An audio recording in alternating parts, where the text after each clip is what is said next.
Programme में आपको खुशामदीद कहते हैं। मैं सदुल्ला खान हूँ। इस वक्त पाकिस्तानियों के लिए एक बहुत बड़ा मसला ये बना हुआ है कि बरतानिया ने जब से अपनी नई जो रेड लिस्ट जारी की है, जिसमें पाकिस्तान को भी शामिल किया है कोरोना के हवाले से, उसके बाद जो बरतानिया में मुकीम पाकिस्तानी जो यहाँ आए हुए थे उनको वापस जाने में शदीद मुश्किलात का सामना है। कई लोग तुर्की में जाकर ठहरे हैं, कई लोग वहाँ पर वापस पहुँच गए हैं तो उनको इजाफी पैसे देना पड़ रहे हैं, कुछ इजाफी पैसे देकर भी परेशान हैं।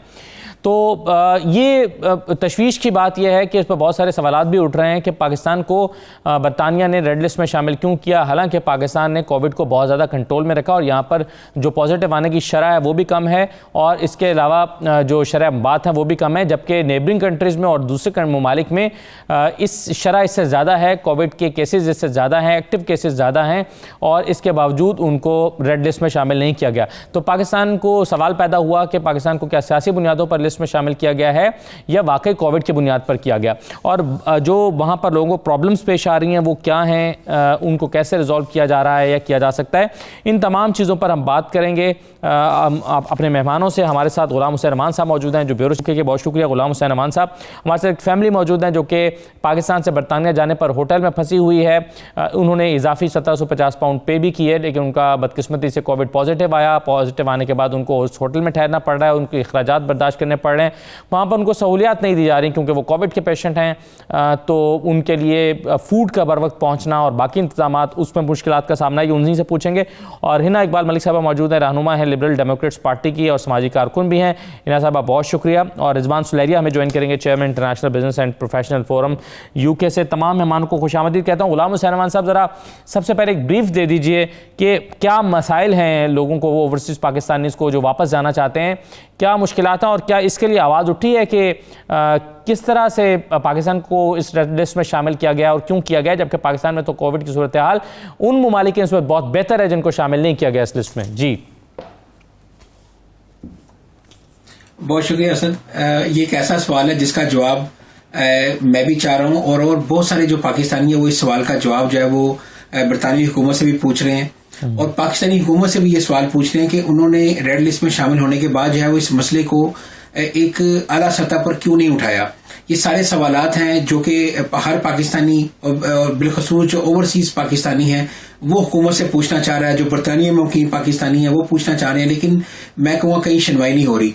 वैसे तो हुकूमत पाकिस्तान और वज़ीर-ए-आज़म इमरान खान साहब इस बात पे प्राउड करते हैं कि हमें बरतानिया से इतनी ज्यादा रिमिटेंस आती हैं कि पाकिस्तान का बहुत ज्यादा जो ज़र मुबादला है, बहुत ज्यादा जो रिजर्व है वो इन्हीं पैसों से हैं। लेकिन जब इनको सहूलत देने की बात आती है तो कोई हुकूमत का नुमाइंदा या कोई आला अहदेदार जो है वो मौजूद नहीं होता। एक तो बरतानवी हुकूमत की तरफ से जो है ये इस तरह का फैसला किया गया जिसके ऊपर बहुत सारे सवालात हैं, और दूसरा जब ओवरसीज पाकिस्तानी जो अभी भी पाकिस्तान के अंदर फंसे हुए हैं और जो 9 अप्रैल जब डेट थी सुबह 4 बजे से पहले बरतानिया में आने का, तो उससे पहले जो 3, 4, 5 फ्लाइटें थी जो कि चार्टर्ड फ्लाइटें भी एक प्राइवेट कंपनी ने जो है वो स्पेशल अरेंज की, उसके अलावा PIA ने भी स्पेशल 2-3 फ्लाइटें जो चलाई। लेकिन बहुत सारे लोग जब पैनिक ट्रैवल बरतानिया कर रहे थे तो इस्लामाबाद एयरपोर्ट के ऊपर बहुत ज्यादा रश था और हमारे अपने एयरपोर्ट की इंतजामिया भी उसको कंट्रोल करने में नाकाम रही। ये भी सुनने में आया जब लोग यहाँ पर आए कि 500-500 रुपए की उनको जो है वो खाली पानी की बोतल वहां पर खरीदनी पड़ी मजबूरन। इसके अलावा जो क्योंकि 7-7, 8-8 घंटे तक जो है लोग एयरपोर्ट के ऊपर फंसे रहे। वहां पर ये कितने दिन मिले थे इन लोगों को वापस लौटने के लिए कि उस पॉलिसी के लागू होने से पहले पहुंच जाए, कितने दिन मिले थे? मेरा ख्याल है ये 7 से 8 दिन थे। ये एक स्टैंडर्ड प्रोसीजर है, इतने दिन देते हैं कोई भी हुकूमत हो, वो दिए थे। लेकिन जब इतने 45,000 के करीब लोग जो है वो बरतानवी शहरी पाकिस्तान के अंदर थे और जब सब ने जो है वापसी की कोशिश की तो जाहिर है एक तो टिकटों की प्राइस जो है वो ट्रिपल से भी ज्यादा होगी, बहुत ज्यादा होगी। वो अगर चेंज करें फिर जो चार्टर फ्लाइट वैसे ही महंगी होती है, फिर लोगों ने वो ली।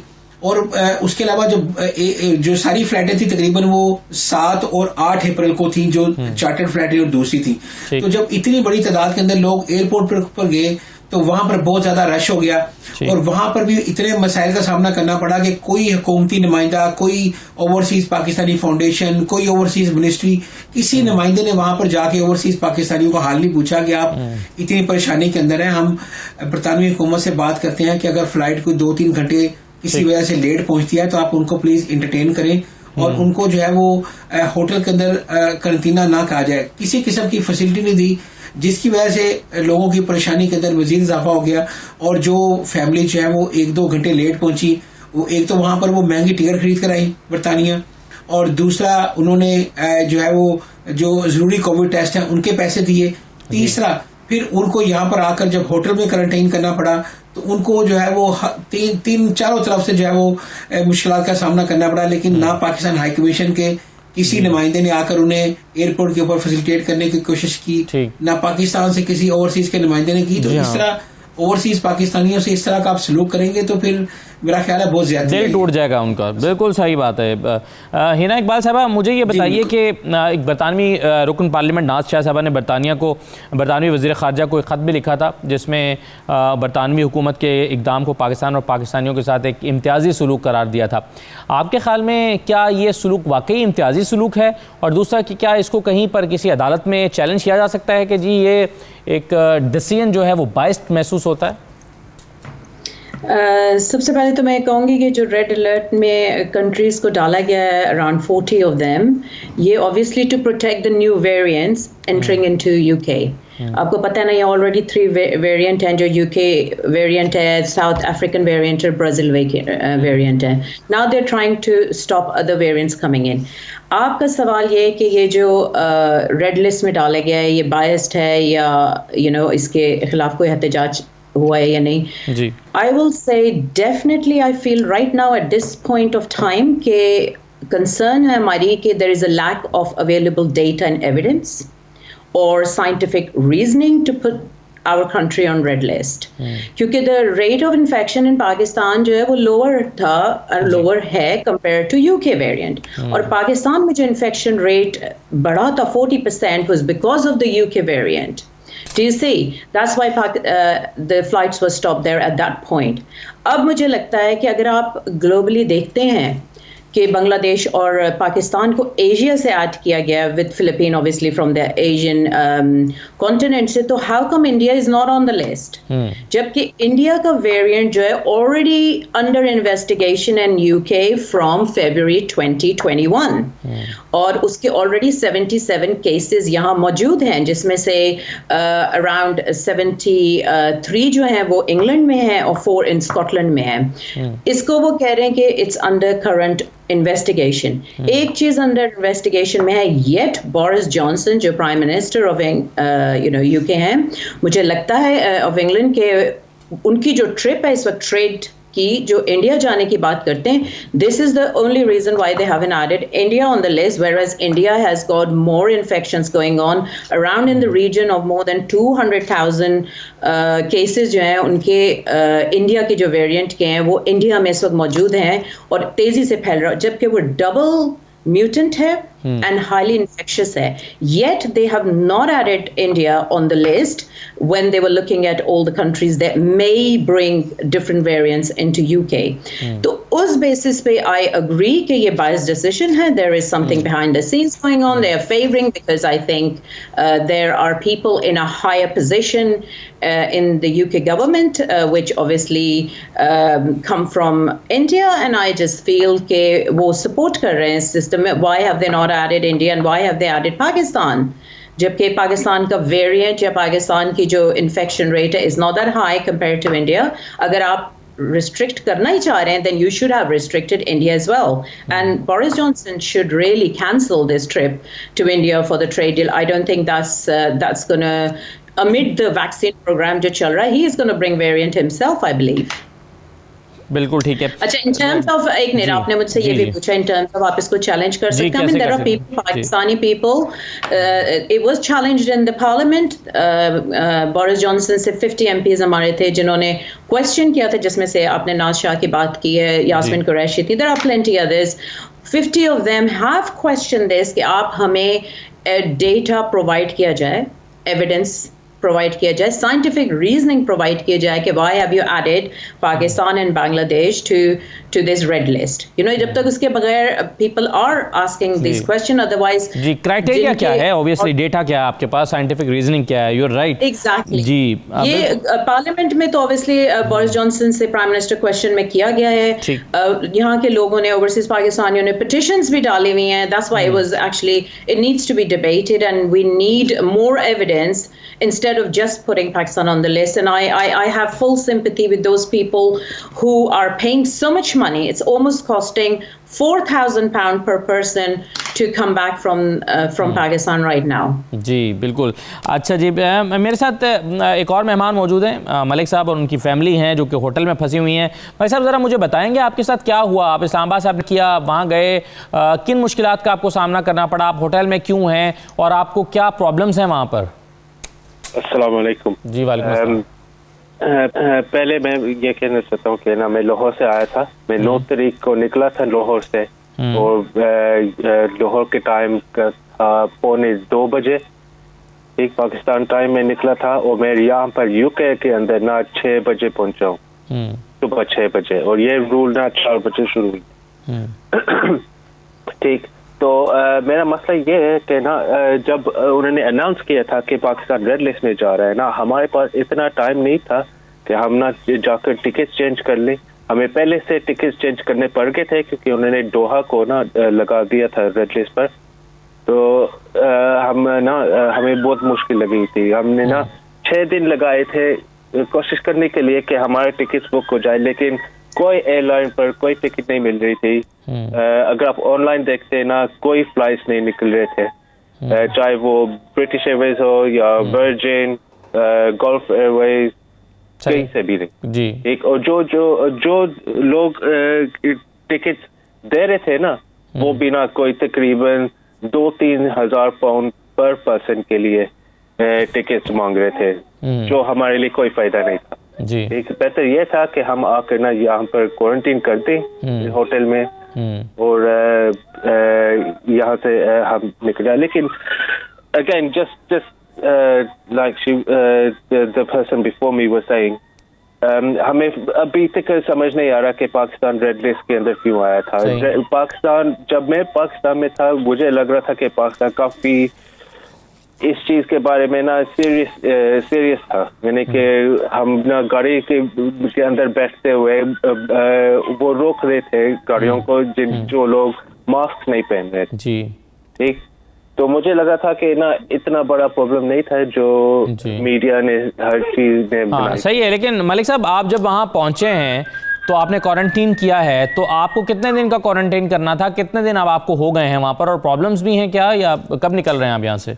नहीं, अब मैं यहाँ से 9 तारीख से हूँ, ठीक, और मुझे 10 दिन करने पड़ रहे हैं यहाँ पर, लेकिन यहाँ पर है बहुत प्रॉब्लम। हम कोई रोजा नहीं रख रहे इस वक्त पर क्योंकि हमें खाना ठीक तरह से टाइम पर नहीं मिल रहा, ना ठीक तरह से दिया जा रहा है। ठीक, पानी भी ना हमें ना बैग कर ना हमें मिलता है होटल रूम के अंदर। ठीक, कोई होटल के अंदर फोन उठाता नहीं है। आप कितने लोग ट्रैवल करके गए थे और आपको कितने पैसे इजाफी पे करना पड़े हैं वहाँ पर, कितना खर्च ज्यादा हुआ? हम 6 बंदे चले गए थे वहाँ पर, ठीक, और मैं इस कमरे में ना फिलहाल ना 2,800 पाउंड दे रहा हूँ 10 दिन के लिए। ठीक, वो मैं हूँ, मेरी वाइफ है और मेरा एक बच्चा है, 3 साल का बच्चा। ठीक, और हम तकरीबन ना 3,000 पाउंड दे रहे हैं यहाँ पर रहने के लिए, लेकिन जो पैसे हम दे रहे हैं ना, वो पैसे ना मुझे नहीं लगता कि हमारे लिए ना, वो एक तो वर्थ नहीं था हमारे लिए यहाँ पर इतनी देर रहने के लिए। हम ये चीजें घर पर भी कर सकते थे, हमें होटल रहने की कोई जरूरत नहीं थी। सही है, सही है। चलिए मैं एक चीज आपसे और पूछना चाहता हूँ, वो मैं ब्रेक पर के बाद पूछूंगा, और वो ये कि क्या आपने कॉरेस्पॉन्डेंस की हुकूमत पाकिस्तान से, पाकिस्तानी सफारत खाने से, कि वो आपकी है, आपको क्या जवाब मिला? और ऐसे पाकिस्तानी ज़ाहिर है और भी होंगे जिनके साथ इस तरह का मसला। मुझे पता चला कि आप सिर्फ 2 घंटे ताख़ीर से पहुँचे, डेडलाइन जो दी गई थी उससे 2 घंटे ताख़ीर से पहुँचे, आपने शायद कोई ईमेल्स वगैरह भी की, उसका क्या जवाब मिला? एक ब्रेक लेते हैं, ब्रेक के बाद वापस आते हैं।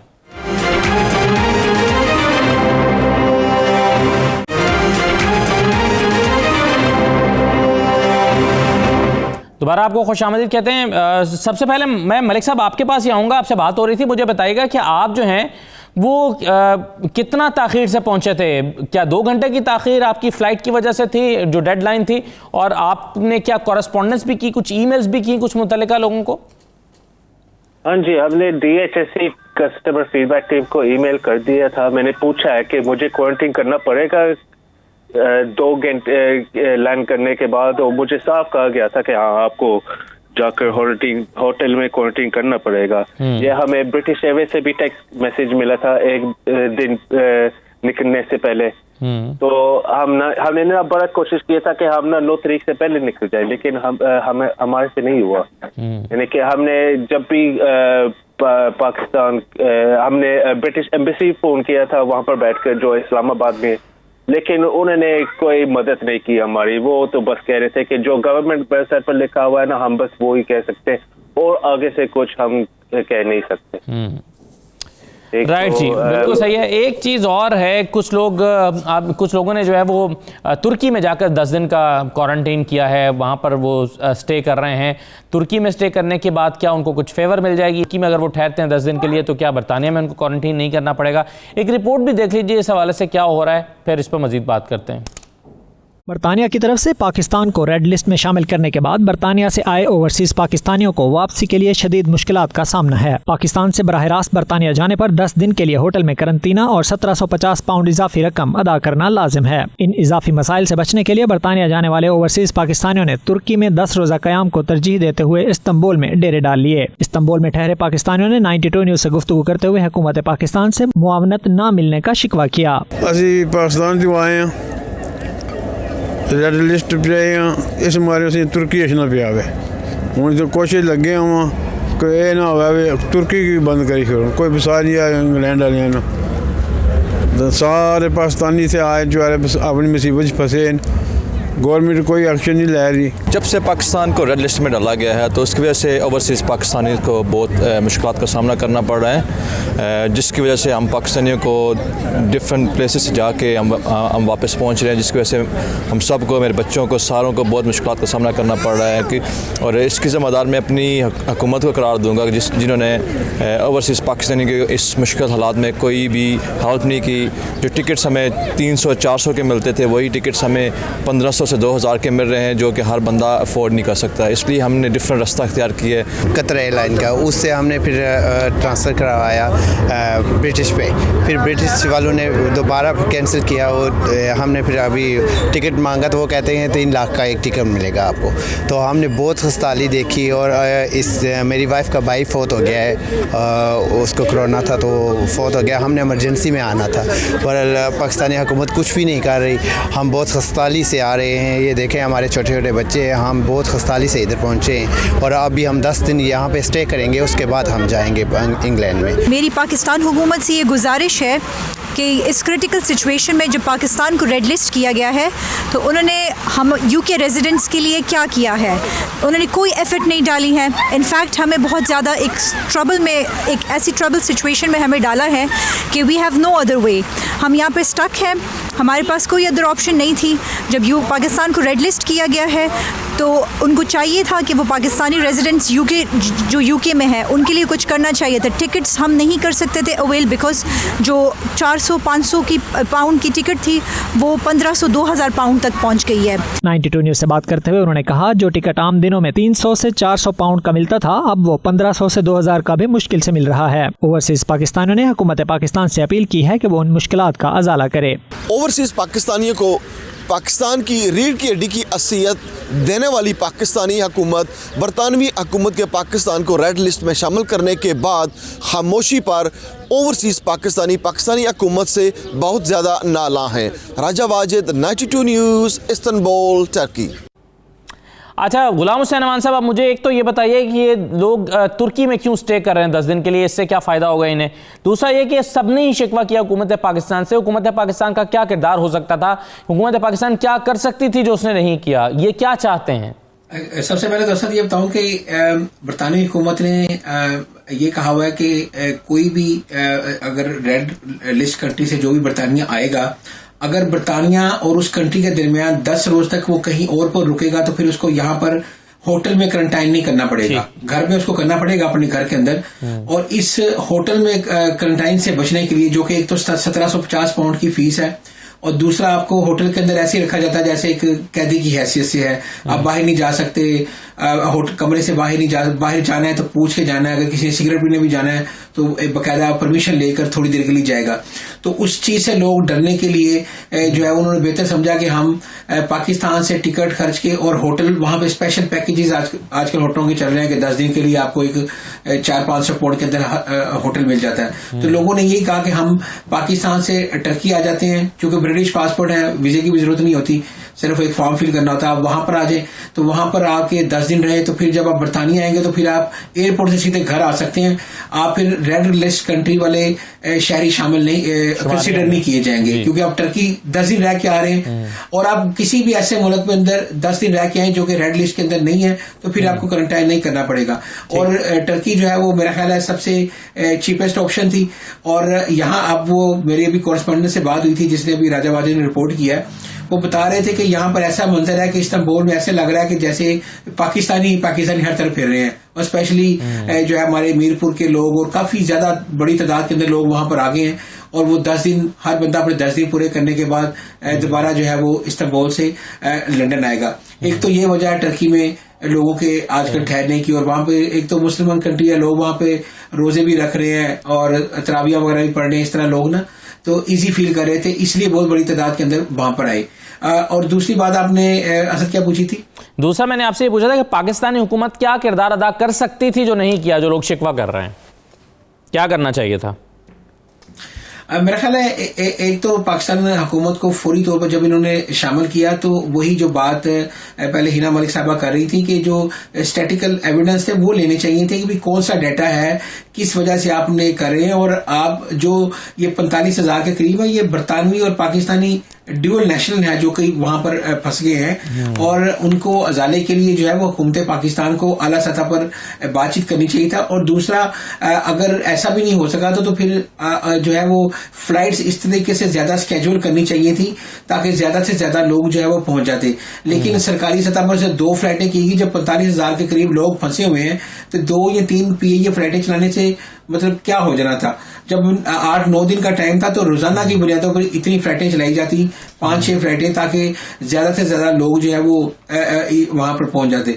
दूसरा ये था कि एयरपोर्ट के ऊपर भी, इस्लामाबाद या लाहौर एयरपोर्ट के ऊपर भी कोई ओवरसीज मिनिस्ट्री की तरफ से इस तरह की फैसिलिटीज नहीं दी गई जिससे कि लोग अपने आप को कुछ समझते कि हमें ओवरसीज पाकिस्तानियों को कुछ फैसिलिटीज दी जा रही। मैं बताया कि पानी की जो एक बोतल है वो भी 500-500 रुपए में बिकती रही है। अनफॉर्चुनेटली कुछ ऐसे माइंडसेट है वहां पर जो कि इस मुश्किल घड़ी के अंदर भी जो है वो कमाई का जरिया बनाने से गुरेज नहीं करते, और वही उन्होंने किया। इस्लामाबाद भी किया, लाहौर, कराची, हर एयरपोर्ट के ऊपर जो है वो इस तरह का लोगों ने फायदा उठाया जो कि वेरी अनफॉर्चुनेट है। और यहाँ पर जब ओवरसीज पाकिस्तानी आए तो उन्होंने शिकायतों के अंबार लगा दिए कि हमें, वो कहते हैं ना कि गैरों से क्या शिकवा, हमें तो अपनों ने लूटा। तो वो ये सूरत हाल थी बहुत ज्यादा।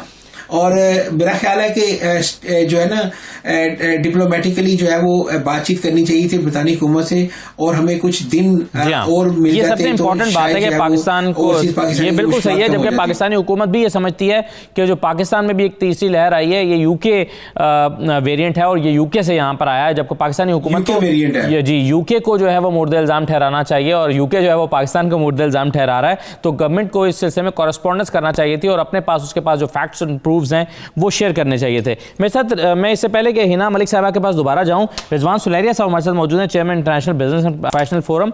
बहुत शुक्रिया रिजवान सुलेरिया साहब। मुझे ये बताइए कि जो नई ट्रैवल पॉलिसी आई है इसके बाद जाहिर है अगरचे जो बिजनेस है वो तो जब से कोविड आया तब से ही बिजनेस मुतासर है और इसका नुकसान हो रहा है, लेकिन इस रेड लिस्ट में आने के बाद से क्या हो रहा है, क्या फर्क पड़ा है? देखिए, सबसे पहले तो आपका शुक्रिया कि आपने सारी अहम मौजू पे मुझे लिया। मैं ये समझता हूँ कि जो बिजनेसेस हैं वो इसलिए मुतासिर ज्यादा हो रहे हैं कि इससे पहले ट्रैवलिंग जो थी वो थी, और जो इम्पोर्टर्स थे यहाँ से वो पाकिस्तान जा सकते थे, और जो पाकिस्तान के एक्सपोर्टर थे वो बाहर आगे ऑर्डर्स वगैरह ले सकते थे। पाकिस्तान को बड़े अच्छे ऑर्डर्स मिले, स्पेशली फैसलाबाद में अगर आप देखें तमाम मिलें चल रही थी, तो ऑब्वियसली जो टेक्सटाइल का बिजनेस है वो इम्प्रूव हुआ और ओवरऑल जो एक्सपोर्ट की पाकिस्तान की बढ़ी। अब ये सिचुएशन ये है कि अब चूंकि एक्सपोर्टर बाहर नहीं आ सकते, तो सिर्फ और सिर्फ जो बरतानवी शहरी हैं वो वापिस आ सकते हैं, उसके लिए भी उनको क्वारंटाइन करना पड़ता है, और क्वारंटाइन के लिए जो होटल दिया गया वो बैरकों से काम नहीं है अनफॉर्चुनेटली। तो वो इस एनवायरनमेंट के अंदर कोई भी बंदा जो है वो पाकिस्तान नहीं जाना चाहेगा, उधर ऑर्डर प्लेस नहीं करना चाहेगा, क्योंकि जाके बहुत सारे लोग जो है इम्पोर्ट करते हैं और जाके कपड़ा, फॉर एग्जाम्पल अभी ईद का सीजन था, ईद के ऊपर बहुत सारी ईद लेन पे कपड़े की शॉप है, वो अपने वहाँ से कपड़ा लेके आते हैं, बड़े बड़े ब्रांड से यहाँ पे खरीद के लाते हैं, उनको वो नहीं ला पा रहे उस तरीके से, वो उस तरह से वो काम नहीं कर पा रहे। इसी तरह से जो दीगर बिजनेस इसमें एक्सपोर्ट का बिजनेस है पाकिस्तान से, वो विजिटर अब यहाँ पे बिजनेस यहाँ पे नहीं आ सकेंगे, तो वो जब तक ये रेड लिस्ट में पाकिस्तान रहेगा उतनी देर तक वो कम से कम ट्रेवल नहीं कर सकते बताने में। तो ये बहुत बड़े मसाइल का शिकार है पाकिस्तान और पाकिस्तानी इन सेंस के। और मैं ये समझता हूँ कि जैसे अवान साहब बात कर रहे थे, डेफिनेटली जो हमारी डिप्लोमेटिक चैनल्स हैं प्रॉपर तरीके से इसको एड्रेस नहीं किया गया, जिसकी वजह से अभी तक पाकिस्तान जो रेड लिस्ट में है, और कब तक रहेगा इसके ऊपर भी कोई बात नहीं की जा रही। हालांकि इंडिया में आप देख सकते हैं कि कंपैरिजन के रोजाना ज्यादा केसेस भी आ रहे हैं और ज्यादा इश्यूज भी हैं, लेकिन उसके ऊपर कोई बात नहीं कर रहा। तो मैं ये समझता हूँ कि डिप्लोमेटिकली हमें इससे नुकसान है। ओवरऑल जो बिजनेस है वो बिल्कुल मुतासर हो रहे हैं, कोविड की वजह से तो पहले ही थे, लेकिन अब इस बयान के में उसकी कमर तोड़ के रख दी। राइट जी, प्रोग्राम एक ब्रेक शामिल करते हैं, ब्रेक के बाद वापस आते हैं।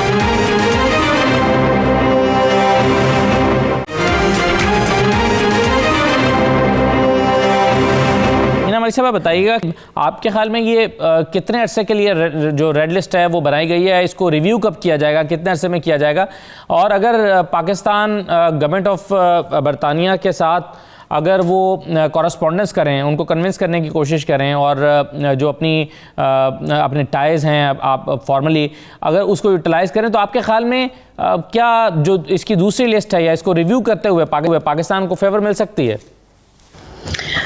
सबसे पहले तो आपने मुझसे पूछा कि ये कब तक है, तो obviously they put Pakistan and all the other countries in this list. तो वो अपना जो यहाँ डेटा कलेक्ट कर रहे हैं, जो यहाँ वैक्सीन प्रोग्राम चल रहा है, और यहाँ जिस तरह वो लोग अपना एविडेंस जमा कर रहे हैं, अगर तो हमारे केसेस जिस तरह लोअर होते जा रहे हैं और इसी तरह चलता रहेगा, तो there will be a time frame when they will renew this list and they will see कि कौन से वेरिएंट ज़्यादा थे, कौन सी कम्युनिटी जो थी उसमें ज़्यादा फैले हैं, क्योंकि यहाँ सम ऑफ द बरोज जिसमें हमारी पाकिस्तानी कम्युनिटी है, they are on alerts as well, जहाँ इंडियन और पाकिस्तानी कम्युनिटी है, तो they are collecting the evidence right now. आपको पता है यहाँ एक सिस्टम तो है यूके का कि दे आर फैक्चुअल इंफॉर्मेशन जो लेते हैं, डेटा कलेक्ट करते हैं, तो उसके ऊपर प्रोग्रेस करते हैं। सिर्फ ये जो पाकिस्तान का जो उन्होंने ये फैसला लिया, आई थिंक इस पे हमारी पाकिस्तानी गवर्नमेंट ने, मुझे लगता है कि जिस वक्त उन्होंने हाईलाइट किया था कि पाकिस्तान की जो थर्ड वेव आ रही थी कोविड की और वो यूके वेरिएंट की वजह से ज़्यादा थी, I think when they started highlighting this suddenly the panic started, क्योंकि अगर हमारे ही लोग यूके वेरिएंट से वहाँ जा रहे थे तो हमारे लोग यहाँ से लेके जा रहे थे ना, हमारी कम्युनिटी के। तो जब ये प्रोग्राम हाईलाइट हुआ, इसीलिए मुझे लगता है कि यहाँ की गवर्नमेंट ने उसको कंटेन करने के लिए कि स्ट्रेट अवे ये ना हो कि वहाँ से सारे वापस आ जाएं, क्योंकि यूजली जो लोग रेड अलर्ट पे नहीं है वो भी क्वारंटीन करते हैं, लेकिन वो सेल्फ आइसोलेशन घर में करते हैं। जो रेड लिस्ट पे होते हैं, दिस इज मैंडेटरी कि वो जो यूके के यहाँ उन्होंने रजिस्टर्ड होटल्स हैं उसी में उन्होंने क्वारंटीन करना है, उसी गाइडलाइन से, और उन्होंने 2 कोरोना के टेस्ट करने हैं, जिसमें से जब नेगेटिव टेस्ट 2 टेस्ट में से नेगेटिव टेस्ट अगर आ भी जाता है तब भी वो लोग अपनी जो पूरी 10 डेज है उन्होंने पूरे करने हैं। तो यही वो डेटा कलेक्ट कर रहे हैं इन लोगों से जो उसको डिसीजन मेकिंग में लेटर ऑन काम करेगा।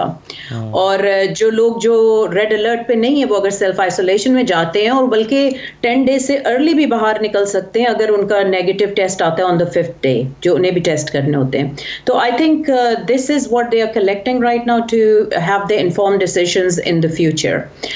और दूसरा सवाल आपने मुझसे कौन सा किया था?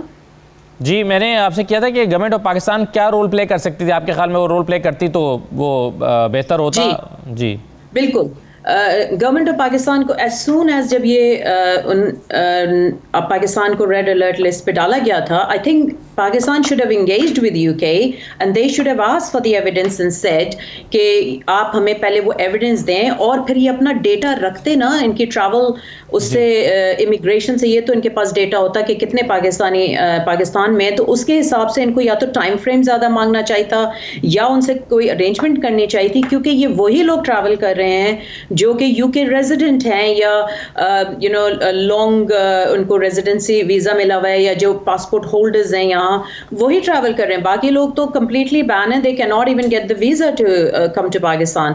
तो जो इनके पास डेटा था they should have informed UK government से इतने लोग हैं, this is the time frame they will need if they need to go back, और उनको चाहिए था इसके ऊपर ये कॉम्प्रोमाइज करते, या तो पाकिस्तानी गवर्नमेंट इसको इनकी कॉस्ट को सप्लीमेंट करती या यूके से, क्योंकि यूके के भी रेजिडेंट हैं, या फिर यूके को भी इसमें कुछ सपोर्ट करनी चाहिए थी, because Pakistan is not from a very affluent country.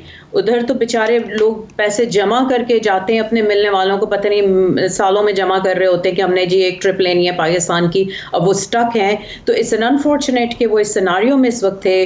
Most of the people they've gone back to visit their own loved once.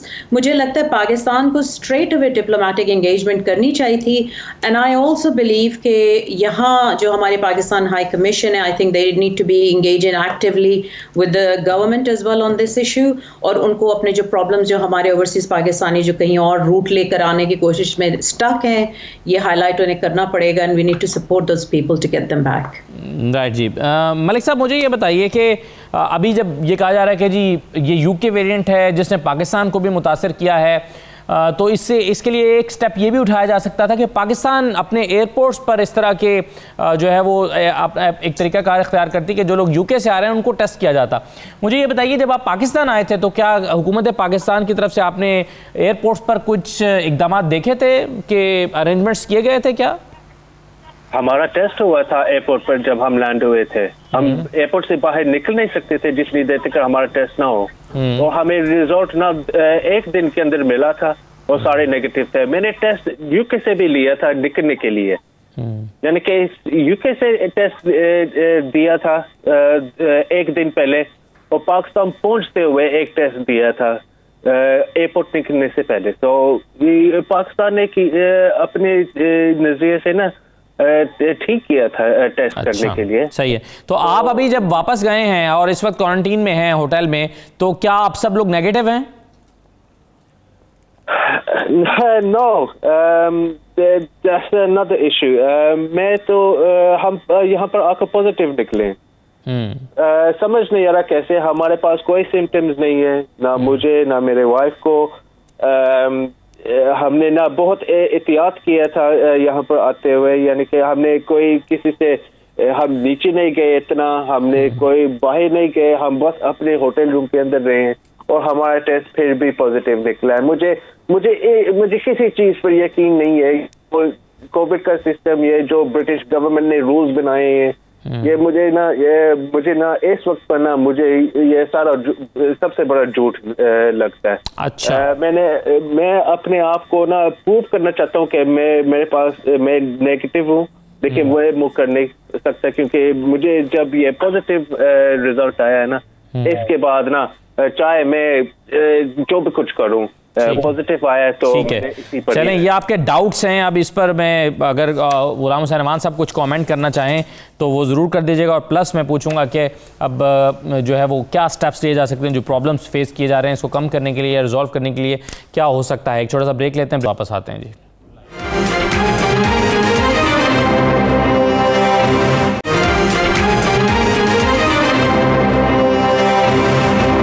दोबारा आपको खुशामद कहते हैं गुलाम हुसैन साहब। अब ये अभी हमारी मलिक साहब से बात हो रही थी, वो कहते हैं कि जी मुझे जो डाउट्स हैं कि हम कैसे पॉजिटिव आए हैं, उनको सिस्टम पर शक है, वो पूरे कॉन्फिडेंट नहीं है कि जो हो रहा है वो सब ठीक हो रहा है, क्योंकि वो कह रहे हैं सिम्टम्स किसी एक को भी नहीं है और हमें इन्होंने पॉजिटिव करार दे दिया है। तो क्या इस पर और भी ऐसे लोग हैं जो डाउट्स हैं, या क्या इसमें कुछ ऐसा हो सकता है जो सब कुछ फेयर ना हो, कुछ अनफेयर हो सकता है इसमें? एक तो ये है।